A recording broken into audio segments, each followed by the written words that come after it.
दोस्तों, महाभारत में द्रौपदी का एक अहम किरदार है। द्रौपदी के जीवन और चरित्र को समझना बेहद कठिन है। उन्हें तो सिर्फ श्री कृष्ण ही समझ सकते हैं। द्रौपदी श्री कृष्ण की मित्र थी। मित्र ही मित्र को समझ सकता है। आज हम आपको द्रौपदी की वो 5 गलतियां बताना चाहते हैं जिसके कारण महाभारत की संपूर्ण कहानी बदल गई थी। यदि द्रौपदी ये गलतियां नहीं करती तो आज इतिहास कुछ और होता। नंबर 1, स्वयंवर में कर्ण का अपमान करना। द्रौपदी कर्ण को चाहती थी, लेकिन जब उसे पता चला कि कर्ण तो सूतपुत्र है तो उसने अपना इरादा बदल दिया।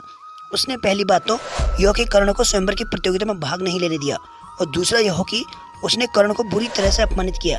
यदि वह ऐसा नहीं करती तो परिणाम कुछ और होता। हालांकि द्रौपदी के पिता ने द्रोणाचार्य की मृत्यु की प्रतीक्षा ली थी और उनका वध अर्जुन के अलावा और कोई नहीं कर सकता था, इसलिए वे चाहते थे कि उनकी पुत्री का विवाह अर्जुन से हो। नंबर 2, पांडवों की पत्नी बनना स्वीकार करना। द्रौपदी स्वयंवर में अकेले ही अर्जुन ने द्रौपदी को जीता था, मगर द्रौपदी 5 पांडवों की पत्नी बनी। अगर वो ये शर्त स्वीकार नहीं करती तो शायद इतिहास कुछ और होता। द्रौपदी ने कुंती और ऋषि व्यास के कहने पर ही 5 पांडवों से विवाह करना स्वीकार किया था। लिहाजा अगर द्रौपदी 5 पांडवों की पत्नी न होती तो उसे अपमान का सामना नहीं करना पड़ता और महाभारत का युद्ध नहीं होता। नंबर 3, दुर्योधन का अपमान। द्रौपदी ने ही इंद्रप्रस्थ में युधिष्ठिर के राज्य अभिषेक के समय दुर्योधन को कहा था कि अंधे का पुत्र अंधा। बस यही बात दुर्योधन के दिल में तीर की तरह धंस गई। यही कारण था कि धूतकीर्णा में उसने शकुनी के साथ मिलकर पांडवों को द्रौपदी पर दाव लगाने के लिए राजी करवा दिया।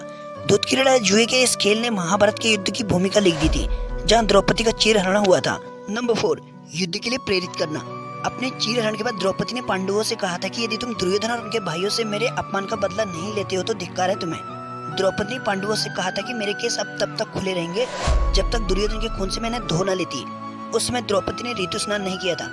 ऐसे में भीम ने कसम खाई थी कि मैं दुर्योधन की जांघ को गदा से तोड़ दूंगा और दुशासन की छाती का चीरहरण कर दूंगा और रक्तपान करूंगा।